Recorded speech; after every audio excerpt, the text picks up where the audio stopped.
You like my shirt? I haven't watched wrestling in a while, but I have to say that Rhea Ripley is one of my favorite wrestlers currently. Outside of various reasons, she's a pretty good wrestler. My partner got this for me, and I have to say, I feel good to support mommy, you know what I mean? So yeah, yes. Anyway, welcome to my channel.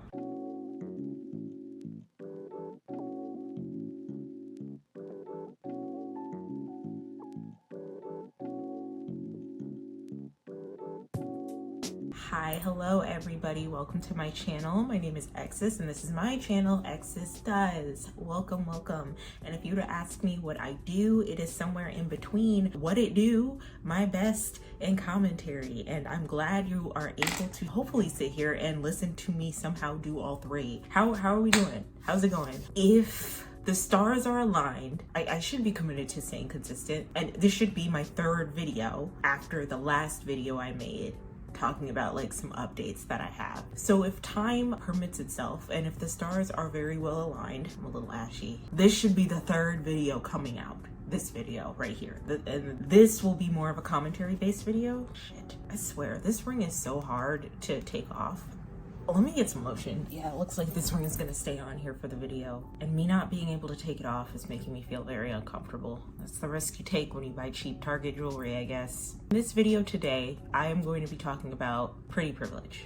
And I'm going to be talking about how there really isn't a downside to pretty privilege. I don't know, depending on how I go about this video, the title I have for this commentary might change, but I'm just gonna stick with there really isn't a downside to pretty privilege, because realistically speaking, there really isn't. And something that I've been noticing in like the past couple years or so, a lot of people, especially young girls and women and femmes, are very obsessed with the idea of pretty privilege, who has access to it, who doesn't, and everything circumferencing that topic and those topics. And so while I do that, I am going to show you my accompanying stuffed animal. So the stuffed animal of the day is got Patrick Star. Yes. In the last video I had SpongeBob SquarePants. In this video we have Patrick Star, you know, keeping it within the family. And I'm also running out of stuffed animals. I don't know what I'm gonna do. I might have to have some repeats, honestly, but like, hey, I don't think my audience cares too much.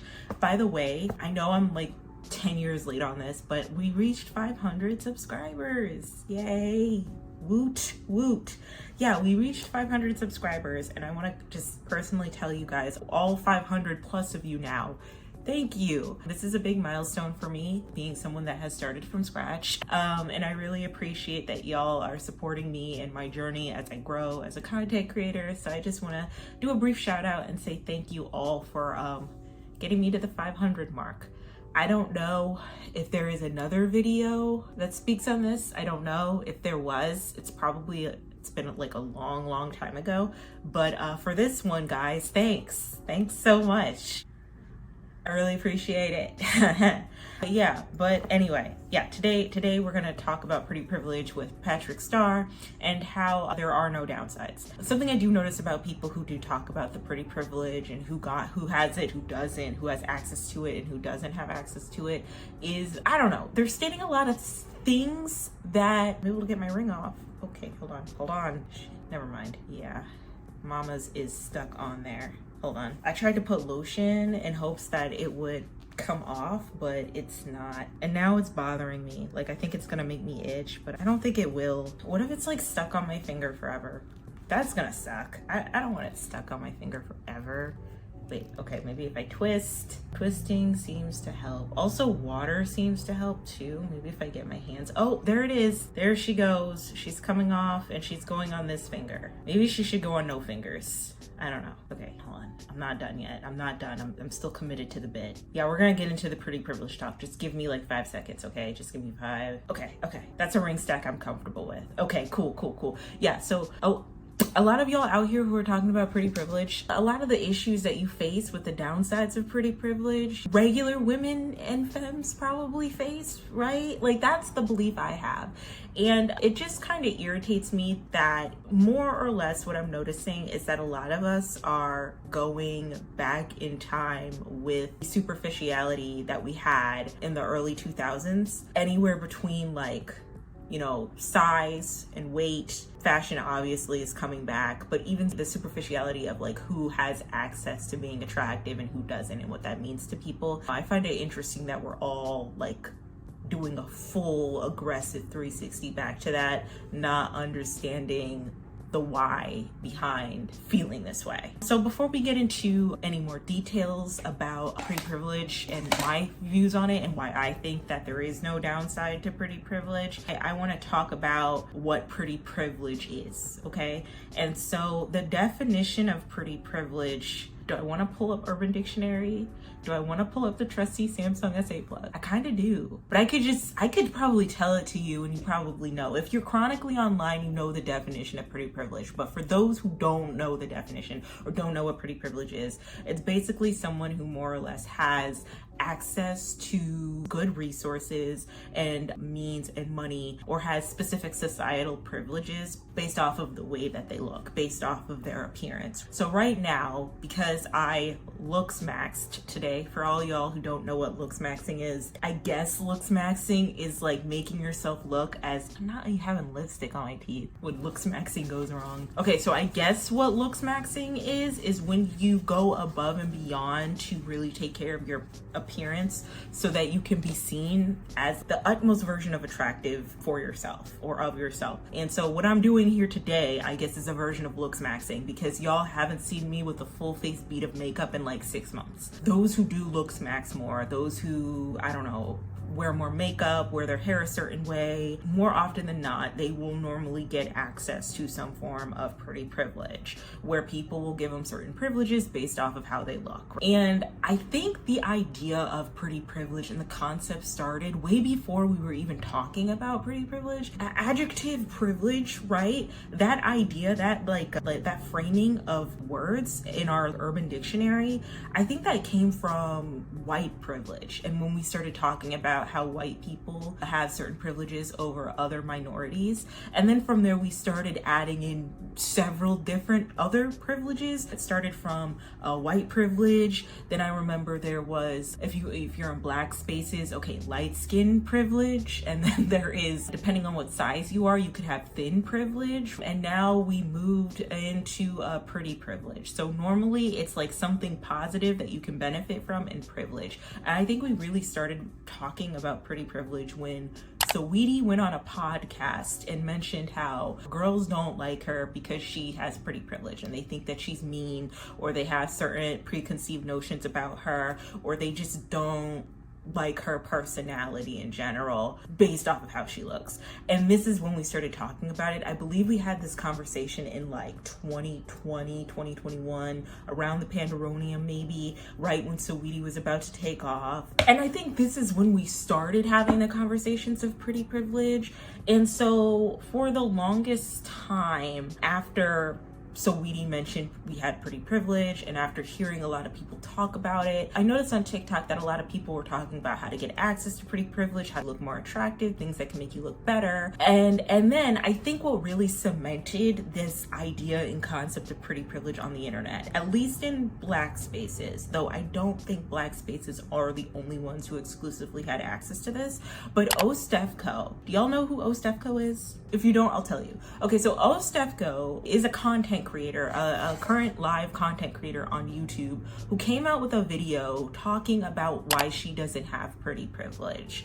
And I think that was the video that started this whole conversation about pretty privilege and like who has it and who doesn't. While Saweetie like got it started, I feel like that Ostefco video really got the ball rolling. And if you were to go to Ostefco's channel right now, that video is taken down, and she has talked about how she regrets having posted the I don't have pretty privilege video, and I get it. But I remember she was talking about one of her later videos, how she took down that video because she couldn't deal with all the pressure of how people were telling her how she should feel about not having access to this privilege, how she should feel about her societal currency or her aesthetic currency in this world when it comes to having pretty privilege. She got tired of being known as the lady who posted the I don't have pretty privilege video, and so she took it down. But I think especially with like ethnic women and Black women in general, that conversation about who has pretty privilege and who doesn't, really, we were talking about it till the cows come home. We were having a serious conversation about who has access, who doesn't have access, how to gain access, how to not, things that will make you more pretty, things that will make you less pretty. And after that kind of started, especially when more and more girls being brutally honest with the fact that they feel like they don't have pretty privilege, we started getting more and more conversations of girls coming out and saying that they don't have access to pretty privilege and how it negatively impacts them. And they have every right to talk about it. Trust me, if you've ever been in a friend group where a group of guys or a guy is trying to holler at your friend, observe how he treats you in comparison to the friend he's trying to holler at. Just observe, because there is something to be said about guys who treat girls that they are into a certain way, like nicer, versus the girls that they're actually not into, and them being absolutely disrespectful and mean and nasty to them, right? There is something to be said about that. That definitely does happen a lot. But with a lot of women coming out and saying why they don't have access to pretty privilege, or how hard it is for them to obtain access to pretty privilege, or why they don't think they have access to it, we started hearing conventionally attractive people come out and explain why they feel like having pretty privilege has some downsides. The conclusion I have is that if anything you've obtained has the word privilege at the end of it, there's no downside. Like think of it objectively, right? Objectively, okay? So what's another privilege that we can talk about that people have access to that they single-handedly benefit from, like white people, white privilege, right? We're a little quiet about it now, or I've noticed people have been significantly more quiet about it now, but like, I guess you can talk about the negative impact it could have on like a white person who isn't really a bad individual and is an advocate for, you know, diversity and all of that, and then getting stereotyped as a racist. Like, that's bad, I guess. But like objectively speaking, who do we compare the white people who talk about the downsides of having white privilege to? Who, like, what category do they fall into? What is their alignment? What do they believe in? Like, that's like Fox News, right? Or alt-right conservative media for the most part, right? I'm not gonna go as like aggressive to say that like there's downsides to pretty privilege is like an alt-right conservative saying that there's downsides to having white privilege, okay? But what I am trying to say is that if the word privilege sits in front of it, there is no downside, really. It's something that you've obtained, right? Am I weird for saying that? A lot of them say that some of the downsides include unsolicited attention, having jealous women or friends around them that want to dim their light, humbling behavior by men who feel the need to constantly keep humbling them in order to stay, oh, Patrick, no, Patrick got makeup on his head. Keep them at their level, right? You know, being seen as intimidating or mean. People who just want more access to you and they want more and more of you, right? And I think the other downside of pretty privilege was SA. More than likely put into positions where you will be SA'd. Right? I feel like if you have a certain personality about you, or if you have things that other people are seeking after, or if you just have like this presence about you that people enjoy, all of these things can apply. It's not just a matter of I'm more attractive, so my life is harder. I find it very interesting when conventionally attractive people talk about these things, because it's almost as if they're humble bragging, and I think it's almost as if they're not being honest with themselves as to why people might have a problem with them. Now, I'm going to be completely transparent here and say that I've experienced these things too. I've experienced women who have tried to humble me. I've experienced people I thought were my friends who were jealous of me. I've experienced people wanting to dim my light, people wanting more access to me depending on how I look that day, you know, unsolicited attention. It's probably one of the reasons why I don't look like this all the time because sometimes I really don't want that attention.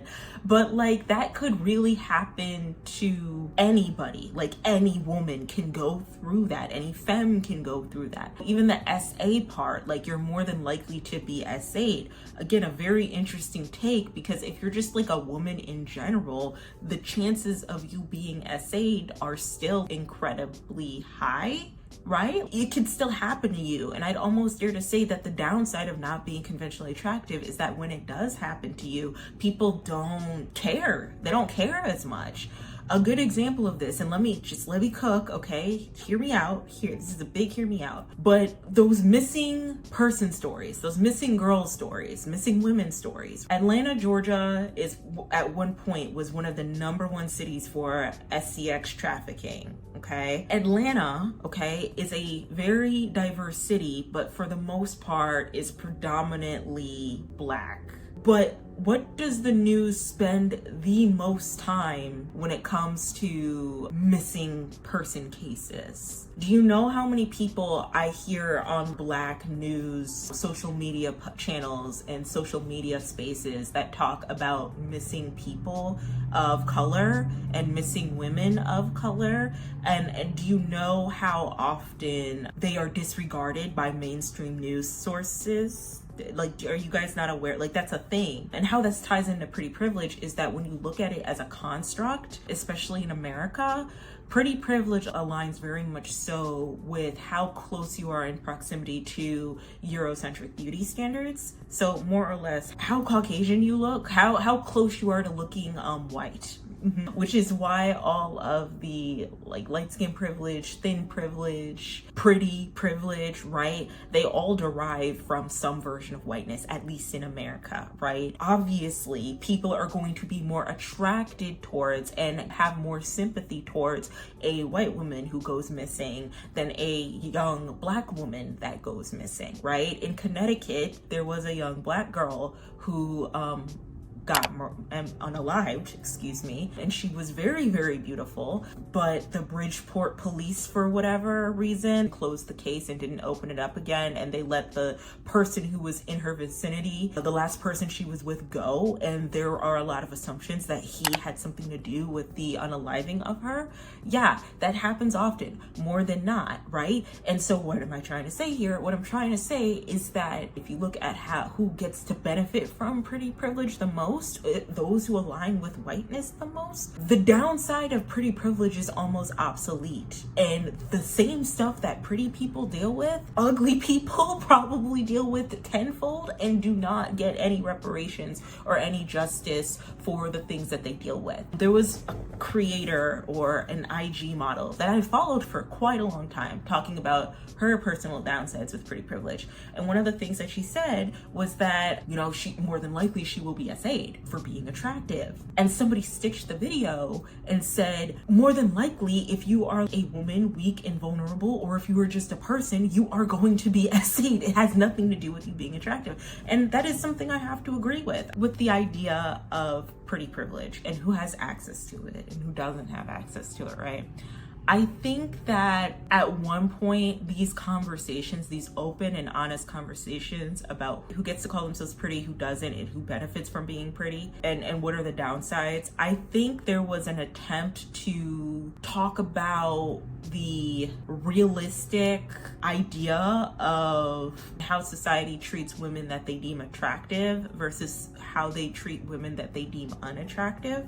And I think initially it meant well. When we started hearing the Ostefkos of the world talk about how they don't have pretty privilege, we resonated with that because a part of us felt seen, we felt heard, we felt like, damn, she's going through this, I'm going through this too. And it was coming from an open and honest place. But then when we started to flip the script and say that the downside of being conventionally attractive is all these things that already unconventionally attractive people already deal with, right? It started to boil things down to superficiality. And I think the point that a lot lot of people who do believe in the downside of pretty privilege was trying to make is that whether you're pretty or attractive, you still suffer in some way in this world.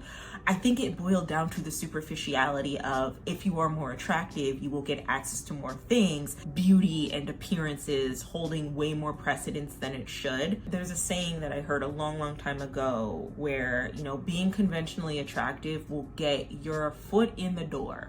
And that is true.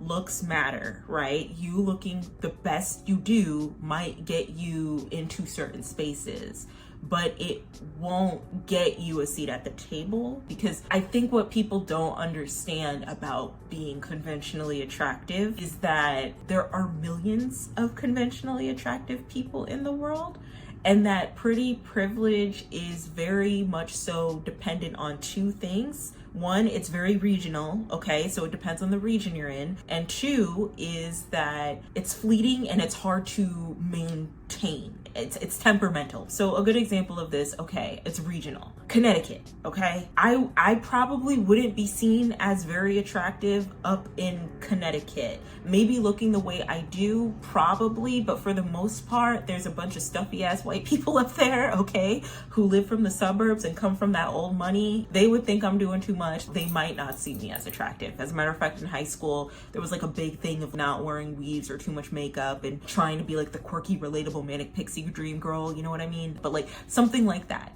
This here is doing too much. Doing too much is not attractive up there. In Atlanta, however, I'm probably very attractive, and people down here probably see me as very beautiful, right? In LA, not so much. You know why? Because LA is filled with a bunch of women and femmes and people who get a lot of surgeries, a lot of aesthetic, a lot of them are models, a lot of them have to buy into these societal pressures in order to get their next gig or their next job. So obviously I'm probably not going to be seen as the most attractive person out in LA, right? Miami, same thing. What was it like?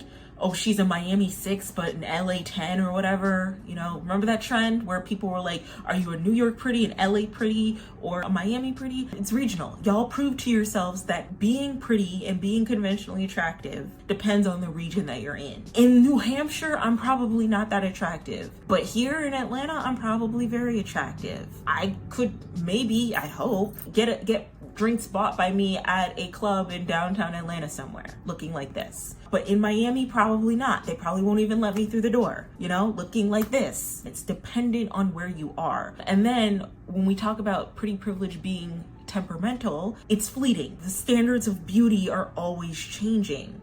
Which leads me to my next point. Because we are so obsessed with the idea of being beautiful and who has access to beauty and who doesn't have access to beauty and what to do if you have pretty privilege and what you do if you don't have it, it is very hard to constantly keep maintaining the status quo of what's considered pretty through time periods and through different decades. 10 years ago, having a big old ass and looking like Kylie Jenner's sister twice removed could get you in so many spaces. You would be the IG model. Fast forward 10 years later, thin is in, which is, I gotta do a whole video on that because I never thought I'd see the day. Like whiteness has like a trend now, like true whiteness, right? Where people are wearing blonde wigs and people are fascinated with like the blonde bombshell aesthetic, right? So like blonde hair is in, Barbiecore was in, the clean girl aesthetic, that's in too. A complete 360 from what we had in 2016 with the full face beat of makeup,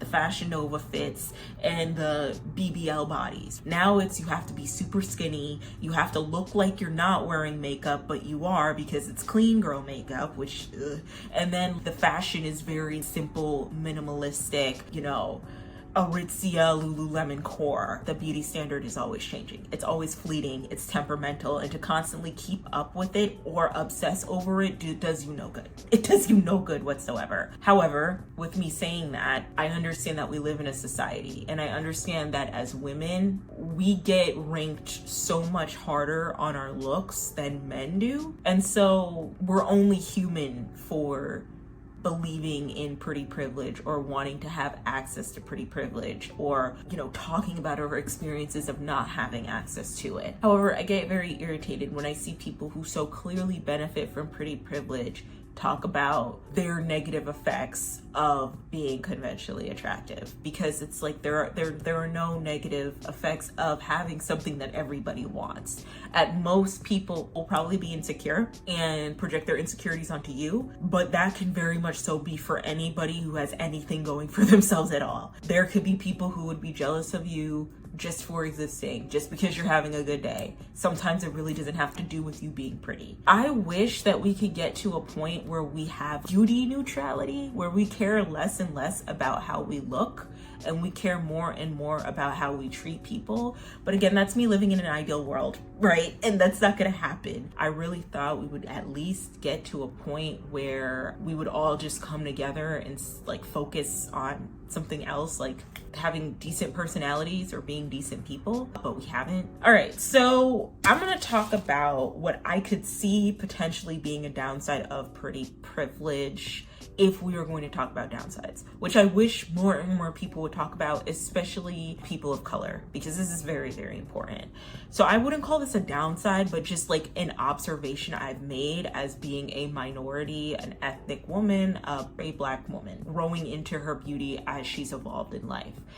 One thing I do notice, and I can see being maybe like a downside of pretty privilege for ethnic women, is its impact on young Black girls, on young minority girls, and young ethnic girls. I'm gonna just speak on my experience because I don't know the experience of other races, but at a very young age, young Black girls are taught to fear whatever beauty they will evolve into before they even are aware of the potential of what that is. So young Black girls are taught at a very young age that they need to fear their beauty and they need to fear how they're going to evolve physically when it comes to their attractiveness.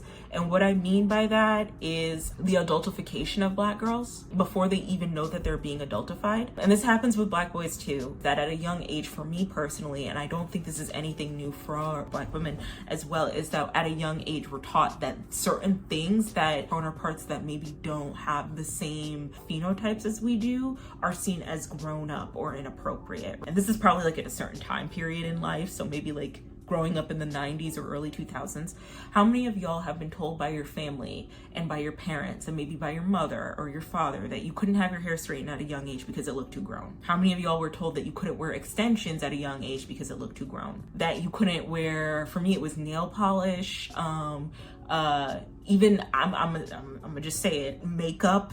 Okay, there's nothing inherently sexual about makeup. Why is that seen as grown? How many of y'all have experienced that as a young Black girl? I remember one time I wanted micro braids, right? It wasn't box braids, it was just regular micro braids at 11 years old because all the other girls had it. That was the big style back in the like 2004 through 2005. And I remember my mom was adamant on me not having micro braids. I could only have cornrows or plaits. I could only have them. And when I did get micro braids that summer, I went to a new summer camp and she got me the micro braids because it was a low maintenance style. When I did get those micro braids, she demanded and was very stern about it that I wear those micro braids in a ponytail because she didn't want it hanging down my back, because she didn't want me to look grown or feel grown. I also remember another time when I was like 4 to like 8, I could wear 2 pieces, no problem. There was nothing wrong with wearing a 2-piece. A 2-piece swimsuit. For the most part, I was wearing tankinis because I was a little Black girl growing up in the suburbs, and like Sarah and Rebecca had different body types than I did. So I was very insecure about like my belly, right? So I wore tankinis or I wore 1-pieces. But you know, I was allowed to wear 2-piece swimsuits, right? From like 4 to like 8 years old, okay? I was allowed to wear 2 pieces, even like 11. I remember one time we were at the store, and this was for my 7th grade pool party, end of year pool party. I think I was 12 or 13. I don't remember. It might have been like that middle school graduation or something. This is right after I had my period. So I was developing as a young lady. And I remember we were at TJ Maxx and I wanted to get a swimsuit, and my mother was very adamant on me not wearing a 2-piece swimsuit or a 2-piece bikini. But she was completely okay with it when I was between the ages of like 5 to like 11, 10 years old. But now I couldn't wear it. And I remember getting so frustrated and like crying almost, because like we were cool back then, but like what's the problem now? Why don't you want me to wear this swimsuit? Where is this coming from? And I think the idea in my mother's mind is you're developing now. You're a young girl now. You're going to be at this pool party and there are going to be a bunch of boys there. I don't want you to smell yourself and think that you're older than you actually are. One, and two, I don't want these little stinky ass boys looking at you thinking that you have like a nice body, or you know what I mean? All of these things that I've gone through, that Black women have gone through as Black girls, where we were told that we should be at fault for our beauty. We should be at fault for how the world is going to see us, how the world is going to adultify us because of how we look physically. And I feel like if we're going to talk about any downside of pretty privilege, I think it should be the downside of how ethnic girls are treated when they look a certain way, how they are adultified for looking a certain way, how they are blamed. I know that our families do these things to protect us and to keep us from being in dangerous situations where we do get essayed, where we do get R-worded, or worse, harmed or unallowed. But I think in retrospect, it causes a lot of us to develop very strong insecurities about our bodies, about our appearances, about how we take care of ourselves. I mean, wigs, right? I'm wearing a half wig right now. It's synthetic, by the way. Can you tell? It's a really nice half wig. I gotta stop being a wig bigot against synthetic wigs because they're like really, really nice. But I'm wearing a wig right now, and how growing up in the Northeast, I was taught to villainize wigs and weaves because they don't look like my real hair, or they're not my real hair, you know? And even now, again, with the cyclical style trends, people don't like wigs anymore. People don't like the lace fronts and the baby hairs. We're saying they're ratchet or they're hood. They can be extra, but like that's the point. There's a, like that it's cool. I like it, you know? The only thing I never liked about wigs and lace fronts is how much they itched my head. And so that's why I don't like wearing them a lot. But when I have the chance to wear them, you know, and it's done right, they look cute, you know? But these type of things, I do feel like can be a potential downside to pretty privilege, is that we condition young girls to not like their beauty, to not be confident in their bodies, to think that their bodies are a problem, or to think that their bodies should be shamed because of what society says about our bodies, what society says about young Black bodies, young Black girls' bodies, young ethnic girls' bodies. For some reason, we are sexualized more. We're seen as grown, we're seen as dangerous, we're seen as adultified. But I think that should be a downside that we should all be talking about, is why is it that when you see a 14-year-old girl with a full face bead of makeup that you're calling them grown and inappropriate, when in retrospect it's makeup and they are 14 and they look like they're 14? What are we saying about makeup? Is makeup sexual now? So then when you decide to put your full beat face on because you're laden with acne, are you trying to attract your piece of shit boss at work? Are you trying to attract the creep down the street? You see what I'm trying to say? Little things like that. Like, these things shouldn't inherently be sexual or inappropriate. Down to hair and straightening your hair and wearing weave or wig. It's hair. Why is that seen as sexual? And why isn't the reason why we don't want our young girls to embrace these forms of beauty meant for older women? Why are we telling them that it's because it looks too grown? And why aren't we telling them that it's because you don't know how to take care of your skin yet? You're 12. I know you want to wear a full lace bust down, a 613 bust down to school today, but you're like 13 and you don't know how to take care of your hair yet. Why isn't it that? Why is it we don't want you to look like an adult? We don't want you to look grown. Why are we teaching young girls to fear their beauty, or the beauty that they will inevitably embrace when they're older? What is the issue behind that? If you think of like makeup as just something that we wear that should make us feel good, not something that we want to wear to attract, you know, men. I feel like in a way it does prove that we do these certain things to get the attention of men. If you have the mindset that, oh, young girls can't wear this because it's too inappropriate for their age. The only reason why it should be inappropriate is because they don't have the skill set to take care of those things. A 13-year-old doesn't have the skill set to take care of a 613 bust down. A 13-year-old probably doesn't have the skill set to efficiently take off their makeup. They don't know how to take care of their face. It's probably hard enough to get them to wash their face and wear some sunscreen. So like, no, we're not gonna put on the full face of makeup at 13 or 12. We might at 16 or 17, but it's not because you look too grown. It's because you don't know how to take care of yourself yet.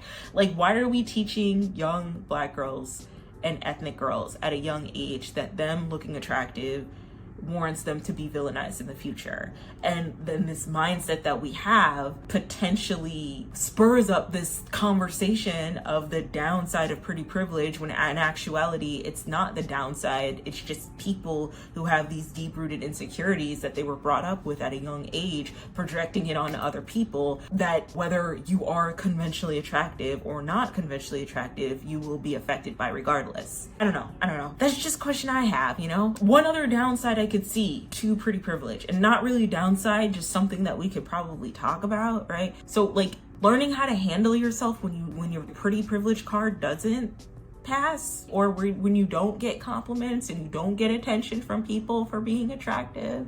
Does that make sense? I hope so. So like what I'm trying to say is not being frustrated over the fact that just because you put effort in your looks means it doesn't mean that you will get automatic attention. And if you don't get attention from it, you're okay. I think that could be a conversation to have. I don't know if that's a downside as much as that's just like a thing that we should learn, that being attractive isn't everything. And there will be times where you won't be seen as pretty or attractive, and that's okay, because you should be confident enough in yourself to not worry about being attractive physically, and just being an okay person, just having an attractive personality, right? I feel like that's another thing that a lot of people aren't talking about. And I think if you want to have a true downside of pretty privilege conversation, it could be the conversation of those who rely on their looks so much to get by in life, realizing that their look card or their face card or their pretty privilege card isn't working in some instance, and they have to cope with the fact that like sometimes they won't be the prettiest one in the room, sometimes they won't get the attention they want. And so how are they handling that? How are they coping with that? That could be a downside, I guess. But those are the only two downsides I really think about. More or less, I don't think there are downsides. I think that the pretty privileged conversations are getting kind of old, and I don't want to sit up here and have a kumbaya moment and be like, we should all just love ourselves and get along. No. Like we're being realistic here, but I feel like we're being realistic about the wrong things. I feel like we should talk about like why we are so obsessed with being attractive and what we can do to cope with that. You know, there is a conversation to be had about being pretty for the male gaze, and then being pretty for the female gaze, and then like being just pretty for yourself. For me personally, if you were to ask me if I think I have pretty privilege, kinda, yeah, you know. When I looks max, yes. When I'm not taking care of myself, probably not. But I know that the things I do that I enjoy are for no one but myself. I know that I will be received differently in different spaces depending on how I look. And I'm also very aware of how people treat me depending on how I look. And so it does suck when people do try to humble you, but I also know that people could just try to humble me looking regular too, or people could just try to humble me for just existing. It is what it is at the end of the day, you know? But yeah, I hope I cooked on this video. I hope I did. Watch me not cook on this video and then it like go viral for all the wrong reasons. And then like I'm stitched on TikTok with everybody and their mama having like the worst kind of take. I hope not. Let's not speak that into existence. Let's hope people see this and understand where I'm coming from, okay? But more or less, what I'm saying about pretty privilege is that there aren't any downsides. And the downsides we should talk about is the adultification of young girls. And I guess another downside to being attractive is that if you rely so much on being attractive, you start to lose your character as a person. So you start becoming very superficial. So that could be another downside. But yeah, I think that's it. That's the end of my video. How do you guys feel about this makeup? A part of me feels like I'm doing too much. It makes me look way older than I actually am. But another part of me kind of likes it. I look sensual. That's the end of my video. Let me know in the comments how you feel about pretty privilege, if you think you have it or if you don't, if you think that there's a downside or there isn't a downside. I'm of the belief that anything with the word privilege at the end of it, it probably doesn't have a downside. But like, you know, let's have a conversation down it below. But like, be nice, okay? The last video I did about, you know, real jobs, someone made a comment about how I lack intelligence. Okay, be nice, please. All right, sheesh. Yikes. Okay, anyway, that's the end of my video. As always, please do not forget to drink water. And yeah, that is it, guys. I hope you have a wonderful, wonderful rest of your day and week. Rest of your week or day. I don't know. I don't know when I'm gonna post this, but y'all just have a good time with life, right? Bye, guys.